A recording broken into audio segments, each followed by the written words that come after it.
एक अकेली गरीब महिला विशाल गूंजते समुद्र तट पर चुपचाप बैठी है। उसका चेहरा एक कोमल दुख से अंकित है। एक भूखा यात्री आता है।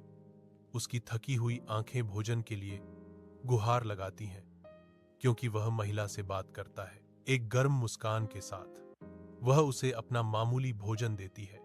उसकी आंखों में चमकने वाला निस्वार्थ दयालुता का कार्य। दिनों बाद नदी के किनारे महिला कपड़े धोती है। धूप पानी पर चमक रही है। एक अचानक फिसलन उसे नदी की गहराई में डुबो देती है। धुलाई को भुला दिया जाता है। मदद के लिए बेताब चीखें गूंजती हैं, क्योंकि वह लगातार धारा के खिलाफ संघर्ष करती है।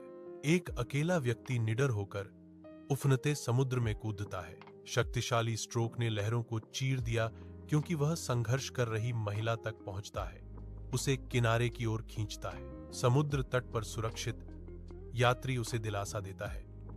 मां, आपने जो अच्छा काम किया वह नदी में नहीं गया, वह आपके पास वापस आ गया।